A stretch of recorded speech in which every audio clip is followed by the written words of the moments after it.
Meanwhile, we are going to hear a little bit more about Android from Rastislav Vaško from Todoist.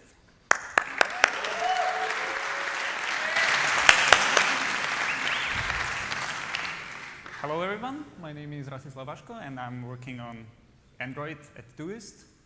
And I would like to tell you about 4 examples of Android development and how it has evolved over time. So the year was 2014 and this was our application, Todoist, and this was state-of-the-art holo design. Later that year, Google unveiled material design and we got hard at work for several months to come with our own redesign. So in 2015 it was released and it was much bolder, I would say. One of the more obvious features in this release was that we added themes. So the user could change the design of the application right in the application. So how did we do this? It's not a common feature in Android. Let's look at it. But first, some basics. A style in Android is a collection of attributes applied to a view. A view is something that's drawn on the screen. A theme is a collection of theme attributes applied to the whole activity.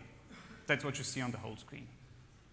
Here is an example of a text view with 2 attributes, background and text. And below is a style with 1 attribute, the window background. If it resembles CSS, that's intentional. It's like CSS written in XML. Between styles and themes in Android, there is only a semantic distinction. They are written the same. Both are declared with style. An attribute can have a type, or it can have a combination of these. And it can reference another attribute. Android Lollipop added a new feature, which was the Android theme attribute to a view. Now you could have a subtree themed separately from the whole activity. Internally, this is applied before the view is created, and therefore goes recursively to the whole subtree. And it's inherited by all the children of the views. The style is different. It's applied to the attribute set that the view receives, and it's up to the view to work with whatever attributes it receives. Therefore, it makes no sense to declare Android theme inside of a style, because the style won't know about it anymore, and the view either. Most system widgets have what's called a default style, and you can have a theme attribute to declare this. It makes a lot of sense to declare these, because then you don't have to do it in the layout itself, just in the theme. Let's look at an example. This is a very simple text view. It has a text and it has a color. If you wanted to add another text view, we would rather abstract it, the text color, into a style and use it there. That's a nice abstraction. If we go one step further, we can in Android Lollipop use a theme that references the default style attribute that references our style. So now we have another abstraction. If we go even further, then we can have a theme for the whole activity that has a color attribute, the color accent, that we are setting in the main theme. And in the theme overlay, which is used by the text view, we only change the color attribute. So far, so good. It's very nice. What's the point? Instead of 1 attribute, we have 3 different styles in 4 files, probably 20 lines of code. Well, there are some reasons why this is reasonable to do. First of all, it's easier to make changes in the long run, especially if you have big layouts with multiple views. It wasn't that visible on that example. It also applies to the whole subtree, so you don't have to repeat your styles in the individual widgets. You write it on top, and everybody inherits it. That makes for shorter layouts that are more readable and have abstracted stuff that doesn't really belong there. And finally, it's what allows us to make the app themable. These are the themes. Well, there are more of them. So for the themes itself, for the theme ability, this is the whole code that we need. For each theme, we have one theme written as a style with the colors that override the values. And in the individual layouts, we don't use hard-coded colors or anything. We only use the theme attributes. And then once the activity is created, it has its default theme, but we override it with our custom theme that the user set somewhere. And that's it. You only need this to have a themable activity. So the good part about styling and theming is that it's really easy, it's really flexible, and it reminds us of CSS. The bad thing is that this attribute was added in Android Lollipop, which still only accounts for about 45% of active devices. That means 55% of devices couldn't use it, which is a problem. For this reason, Android was itself working on a compatibility library called AppCompat, which adds some features to it for the common use cases. Our use cases were a bit more advanced, so we had to come up with our own library, which is a bit better, I would say. But the AppCompat one is also evolving. I'll mention it later. The ugly part is that both the themes and the styles are defined in the same way. It's the style. On the technical level, it makes sense, and it also wasn't really an issue if you had themes only on activities before. But now that a view can have a style and a theme, it kind of gets messy. Okay, let's go to the second example, which are drawables. The Android documentation says that a drawable is an abstraction for something that can be drawn, even with the quotes. I really like this definition. It's very abstract. The system provides some default drawables, which are, for example, the bitmap drawable, shape drawable, stateless drawable, and you can have your own. The simple thing about drawables is that there is no user interaction. It doesn't measure itself. It doesn't do any layouts. The only thing it does is the draw call. Well, I lied a little. There are some properties, but we won't really go into them. A drawable has some bounds. It has some default values. For example, if you use a bitmap, it knows how big it is. If you have a JPEG image, it knows how big it is. So that's the intrinsic width and height, and some others. If you want to use the drawable in code, for example, in the layouts, you only reference it like this. You don't say what kind of drawable it is. You just pass the reference to the drawable. The system figures out what it is and how to load it. System drawables, the ones like bitmap drawable, shape drawable, and so on, can be created in code or in XML. So this is the mapping of the system drawables to their tags in the XML code. They are very nice. And there comes layer drawable, which doesn't really fit. And then there is the stateless drawable, whose tag is selector. Hooray for, I don't know. Yeah. Custom drawables, unfortunately, can't be created in XML. So this example below doesn't work. The main reason stated is that it's a security concern, because drawables can be loaded through the XML by other processes, like the launcher or the system process. And that would mean you would run third-party code in some other process, which is generally a bad idea. But in Android, custom views can be used in XML, and the system knows that it doesn't want to load them in other processes. So to me, this reason doesn't make any sense, but it is as it is. But we needed it for the theming.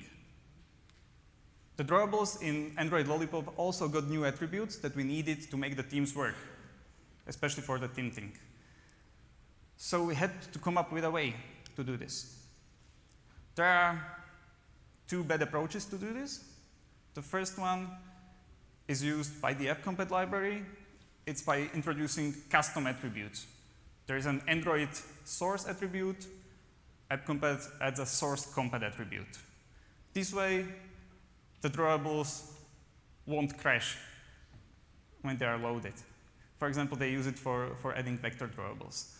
Our own Android material support library, I would say, uses the standard attributes in Android, but uses a little bit of reflection to hide these attributes from the superclass to avoid the crashes. In both cases, I say it's a bad approach because you are on your own. You have to do the XML parsing, you have to cache the drawables. It's a lot of code, it's a lot of messy code, but it was necessary. If you go a little bit into the details, the context and resources can be subclassed, but the typed array cannot be subclassed. And that's the one through which the code path leads that goes for loading the drawables. And if you really want to, you can even use custom tags in XML. Android Studio will complain, but you can build it. So, drawables. They are simple and a useful abstraction. It's easy to declare complex drawables in XML if it's enough for you to use the system drawables. The bad thing is that you cannot easily use custom drawables in XML, which makes for messier code. And the ugly part is that drawables created from the same resource in XML share their state. This is for performance. And it means that before you modify a property, you have to call the mutate method on a drawable. Otherwise, this property will be changed for all the drawables that you are using in the activity. It's kind of error-prone. It's not easy to debug always. But again, it is as it is. Another ugly part of drawables is that even those that have an intrinsic size don't set it by themselves. You have to call the bounds on these drawables, otherwise you won't see them. And that leads to methods like setCompound drawables with intrinsic bounds, which is probably the most beautiful Java method ever. But yeah.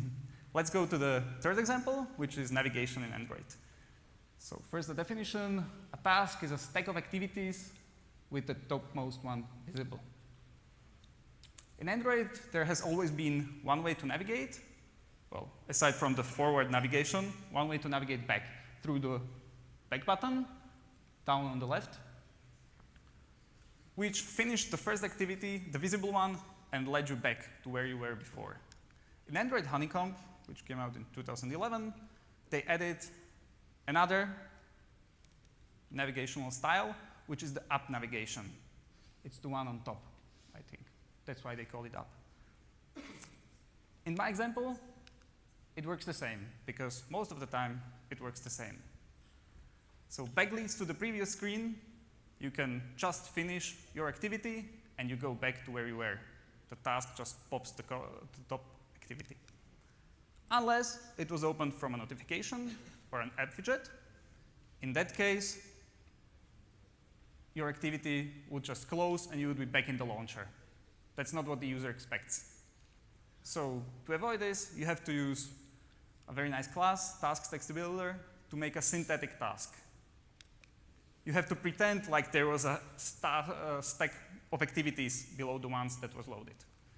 Up navigation leads to the hierarchical parent of the current activity, unless there are two.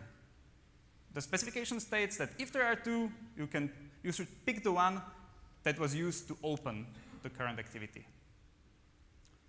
Which one activity opened it? That's what you get through getCalling activity, which is null unless the activity was started for a result, which is not always the case. This was since 2011, hasn't evolved much. So the good thing about the navigation is that I guess it works in theory. The docs are very short and with very nice animations. The bad thing is that I don't think I've ever seen anybody who wasn't an Android developer who understood the difference between back and up, which leads to confusion. And the thing is that almost always both of these approaches lead to the same screen. So you have two ways to reach the same screen. And also the ugly part is that if you have a non-trivial hierarchy, or you use notifications, or you use app widgets, you have a lot of messy code in your code base just to make this seemingly work. And you still will have wrong animations most of the time. The last example I would like to mention is saving state. There are two scenarios. where saving state is important in Android. The first one is that the system can decide to kill a non-running application at will, at any time. Your application is running, you get a phone call, the application is stopped, it can be killed. This is the same on most modern operating mobile systems. Then, once the app is opened again by the user, he doesn't want to be in the default state or in the home screen, he wants to be wherever he was before, or she. The application is restored once the user gets back. The other scenario where preserving state is important is through configuration changes. These occur randomly, sometimes from the user's preference, sometimes from the system's, and they trigger recreating the activity. Some of these configuration changes are when the user rotates the screen, he changes the locale, attaches a USB keyboard or something, or an external keyboard. Saving state in code works as a top-down traversal that starts in the activity. The activity calls its root view to save its state. The root view then calls each of its children to save their state also. This is how it looks in code. It's pretty simple. You get a map that saved instance state. If it's not null, then you are being restored. You get out from the map whatever you put in. Then there is an onSave instance state method where you get this bundle, you put in whatever you want to put there. Usually you want to put there some stuff that's not persistent. For example, whatever is being edited on the screen or so on. In the view, it's very similar. It's a bit more abstract. For performance reasons, you have parsellables. And the only difference really is that the order matters there. Okay, so what has changed about state saving recently? Nothing. I think since API 1, there is nothing new in saving state. But Android 7.0 will introduce a new feature, which is called multi-window support, where you can have two running applications at once. Well, only one of them is running, the other one is paused, but the user can interact with both. When the user starts this multi-window mode, the system triggers a configuration change with the window's size. The activity should already handle the configuration changes, so there is nothing new for the app. Also, there are not even activity lifecycle changes necessary, because, as I said, the running activity is resumed, the second activity is paused. So it's a major new feature. It's automatically backwards compatible for well-behaved apps. There are not all of them, but if an application is written correctly, it will support multi-window out of the box. So these were just 4 examples of stuff that was added in Android or changed in Android and required very different efforts in supporting it. And with that, I would like to thank you.